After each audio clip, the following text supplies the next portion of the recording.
nous allons parler de la maintenabilité et de la notion de disponibilité. Alors, la maintenabilité. On va parler du caractéristique de la maintenabilité, ensuite du taux de réparation, temps moyen de réparation après défaillance et de temps moyen d'indisponibilité après défaillance. Et enfin, on va parler de l'amélioration de la maintenabilité. Alors, caractéristiques de la maintenabilité. Pour un matériel travaillant dans des conditions données d'utilisation, c'est la probabilité pour qu'une opération de maintenance active avec l'utilisation de procédures et moyens prescrits puisse être effectuée dans un intervalle de temps donné. La maintenabilité est notée M de T. Il s'écrit M de T, la probabilité pour que le temps technique de réparation, ou bien en anglais time to restore, soit inférieur à T. La variable aléatoire est le temps d'intervention de maintenance, TTR. La maintenabilité est donc la probabilité de remettre un équipement en état de fonctionner en un temps donné, dans des conditions données, en retrouvant la fiabilité initiale. Le TTR se compose en règle générale des temps suivants. Premièrement, le temps de vérification de la réalité de la défaillance. Un défaut fugitif ou une fausse alarme sont monnaie courante. Deuxièmement, temps de localisation géographique. Troisièmement, temps de diagnostic qui est différent de temps de localisation. Quatrièmement, temps d'accès à l'organe défaillant, dépose puis démontage. Cinquièmement, temps de dépannage ou de réparation proprement dite. Sixièmement, temps de remontage. Septièmement, temps de contrôle et d'essai final. Ce qu'on vient de voir, c'est le temps technique de réparation. Le taux de réparation, c'est un paramètre similaire au taux de défaillance. Il est noté muté, il s'écrit par analogie avec lambda t. Alors, comme je l'ai dit dans le chapitre sur le taux de défaillance, lambda mu est un congrès annuel des spécialistes de maintenance pour vous dire l'intérêt qu'il a le taux de réparation comme le taux de défaillance en industrie. Donc mu de t d de t, c'est d de m de t 1 moins m de t. Là, on se rappelle l'analogie avec lambda t. Dans les études de maintenabilité, il est souvent considéré comme constant. Alors on sait qu'on a déjà fait le calcul avec lambda t de t qui est égal à d de f de t 1 moins f de t. On a déjà fait le calcul. Donc on a fait le calcul dans le cas où lambda est constante.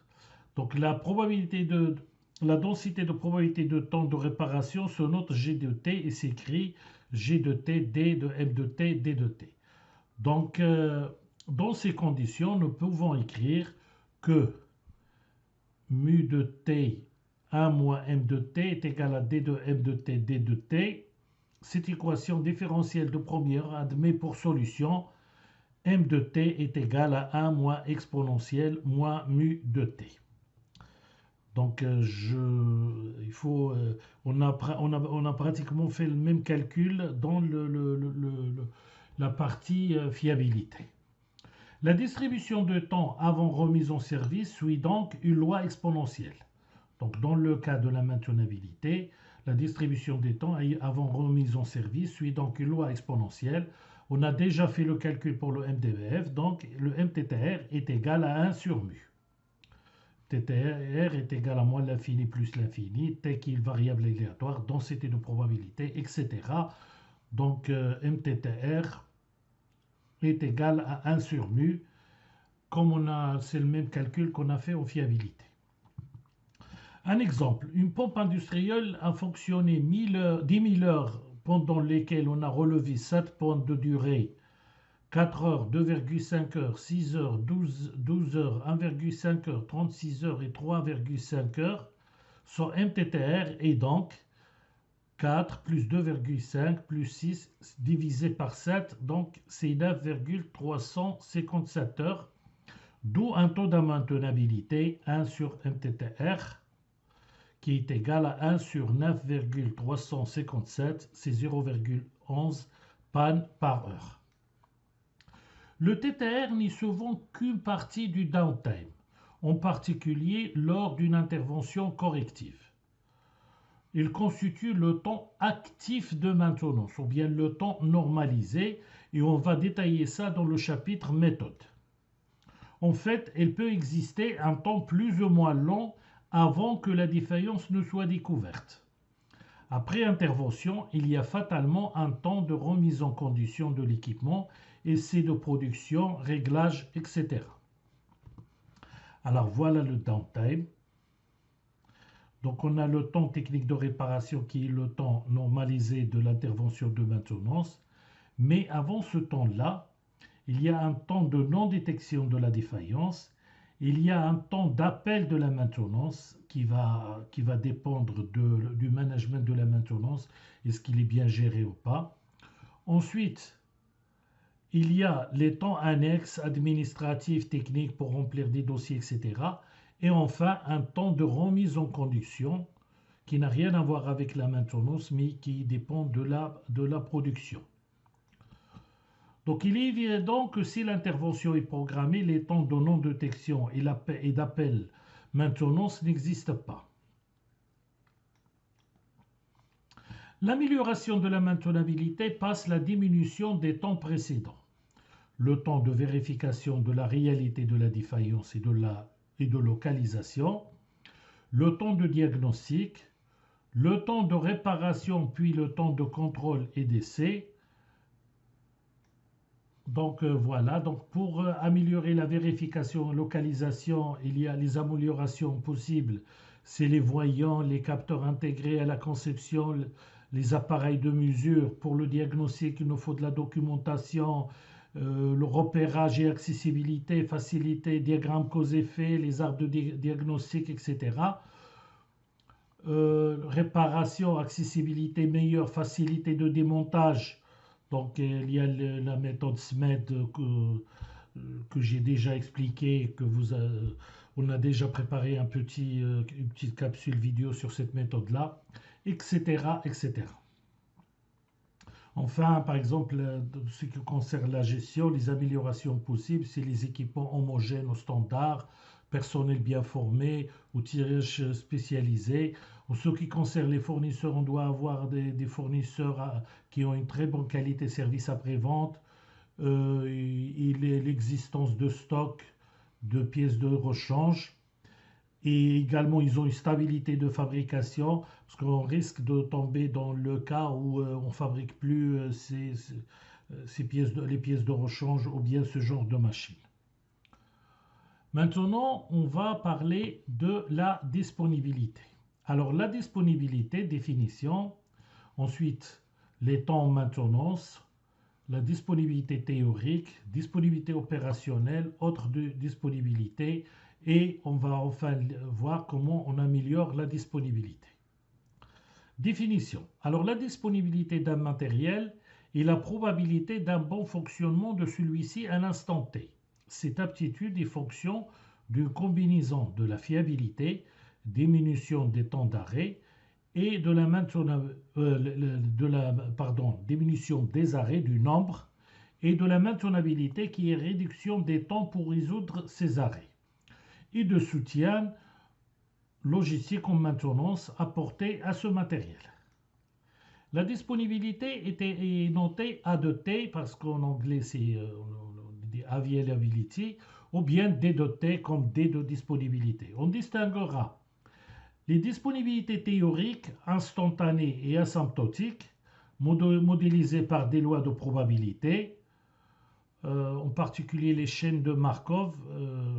Vous allez trouver un document qui explique comment on fait ce calcul dans la plateforme. Les disponibilités opérationnelles utilisées en gestion de la maintenance, modélisées suivant les données saisies et l'objectif de gestion recherché. Donc on a des disponibilités théoriques et des disponibilités opérationnelles. Le temps en maintenance. La disponibilité est liée au temps, mais plus encore au temps que l'on définit en maintenance. Ces temps font partie du vocabulaire maintenance et sont parfaitement normalisés, la norme X60020. Donc on a le temps total ou le temps d'ouverture. Rappelez-vous, on a déjà calculé le temps d'ouverture dans des études de cas. C'est temps total, c'est la période de référence choisie, l'analyse des temps. Ensuite, on a le temps requis et le temps non requis. Donc le temps requis, la période pendant laquelle l'utilisateur exige que l'équipement soit en état d'accomplir une fonction requise. Et il y a un temps non requis, c'est la partie du temps qui correspond à un non-besoin de production.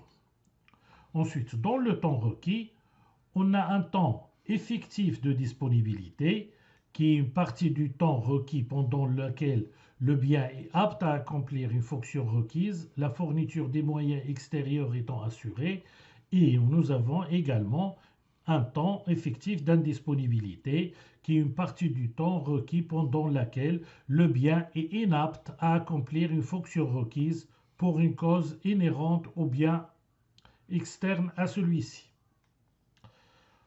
Temps effectif de disponibilité. Donc dans le temps effectif de disponibilité, il y a un temps de fonctionnement et un temps d'arrêt. Donc le temps de fonctionnement, c'est la partie du temps pendant laquelle le bien accomplit une fonction requise. Un temps d'arrêt, partie de temps pendant laquelle le bien est non sollicité. On dit encore que c'est un temps d'attente. L'exemple d'un groupe électrogène de secours est typique d'un matériel non sollicité. Temps effectif d'indisponibilité. C'est un temps d'indisponibilité pour maintenance et un temps d'indisponibilité pour incapacité. Donc dans la maintenance, on peut trouver la maintenance corrective, la maintenance préventive. Le correctif, c'est temps d'indisponibilité après défaillance. Préventif, c'est des niveaux 1 et 2, des inspections ou des contrôles ou des visites.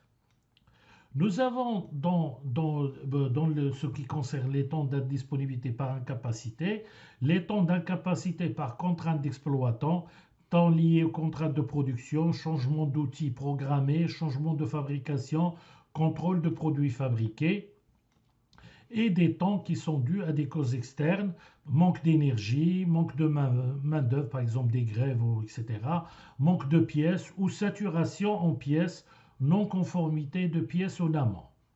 Là, ça veut dire qu'on a un stock d'encours. Le temps non requis. Dans le temps non requis, il y a un temps potentiel de disponibilité qu'on peut utiliser. Et il y a un temps potentiel d'indisponibilité également.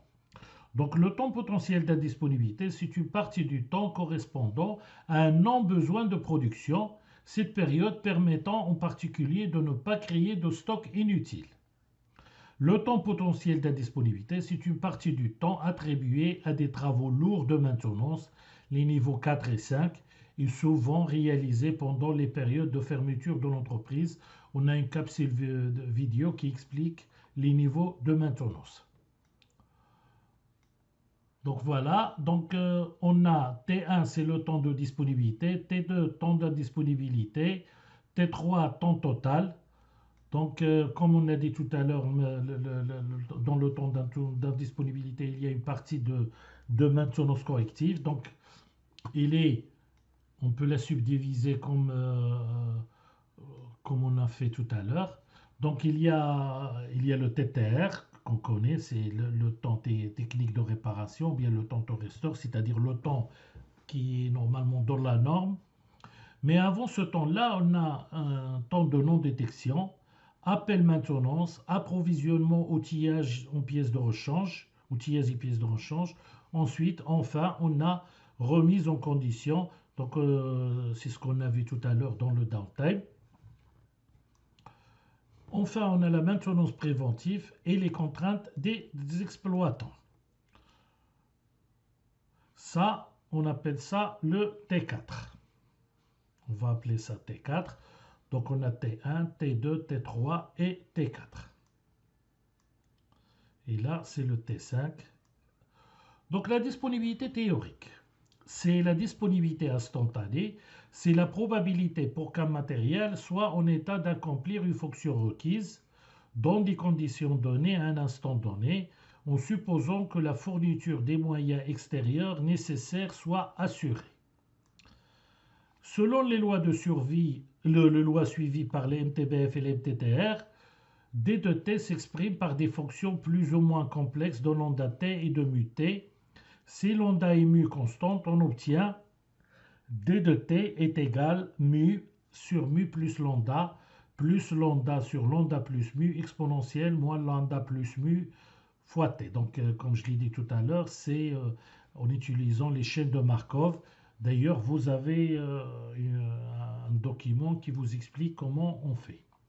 On appelle indisponibilité instantanée E de T la probabilité complémentaire E de T 1 moins D de T.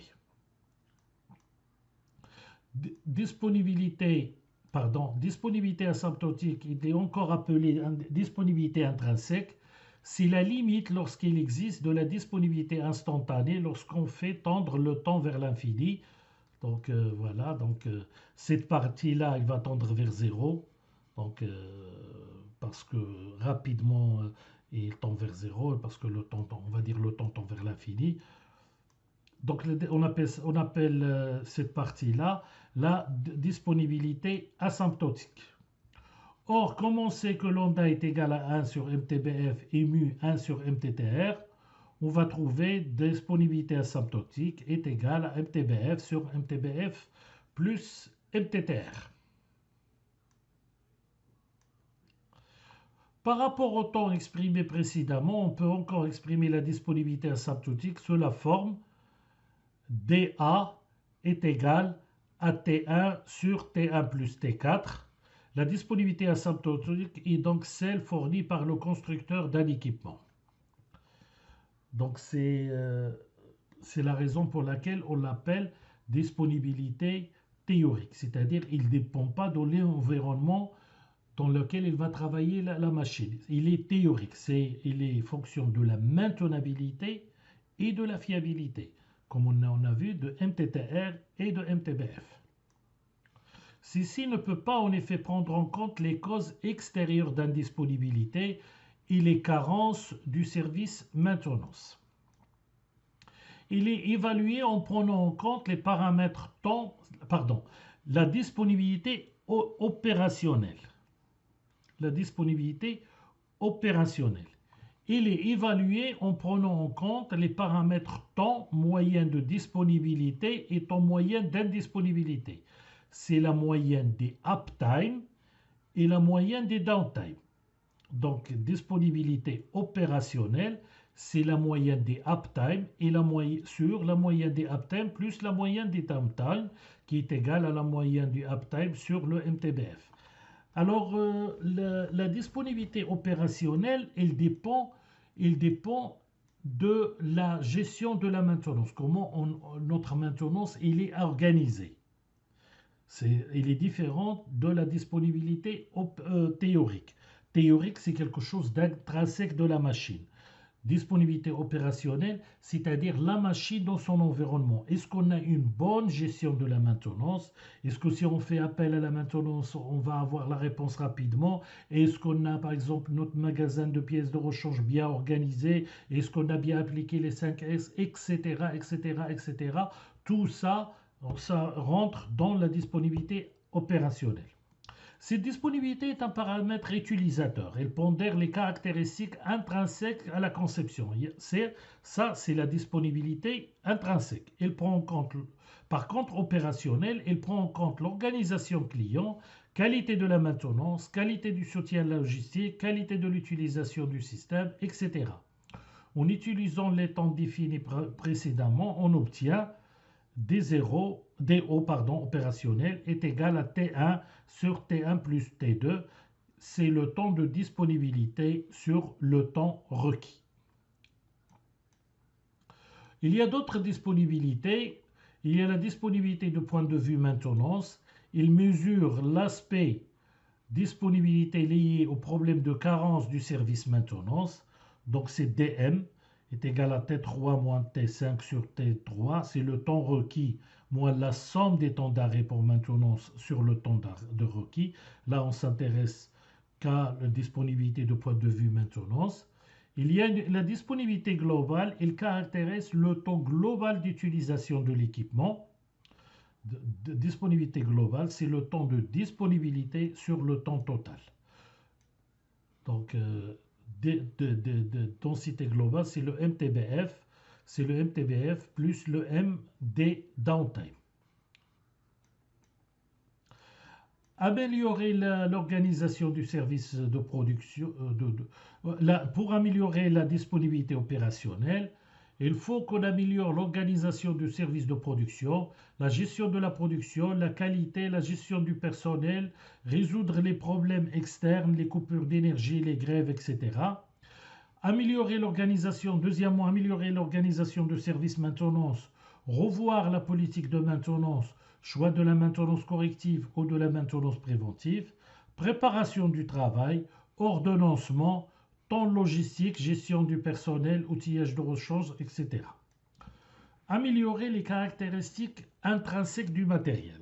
Améliorer la fiabilité, choix du composant plus fiable. Améliorer la maintenabilité, c'est-à-dire l'accessibilité aux machines, l'outillage adapté. Ensuite, améliorer le temps de diagnostic, les logigrammes, les arbres de défaillance et les systèmes experts. Améliorer l'entretien préventif, regroupant de certaines opérations. Réduire les temps de changement d'outillage et de fabrication, la méthode SMET. Donc, on va voir le logigramme suivant. On effectue des mesures périodiques de disponibilité opérationnelle. S'il est supérieur à 0,95, donc c'est ça, on est content. Sinon on mesure la disponibilité du point de vue maintenance. Si il n'y a pas une grande il n'y a pas de, il y a pas, si la disponibilité opérationnelle est égale à la disponibilité de maintenance, on mesure la disponibilité DA asymptotique.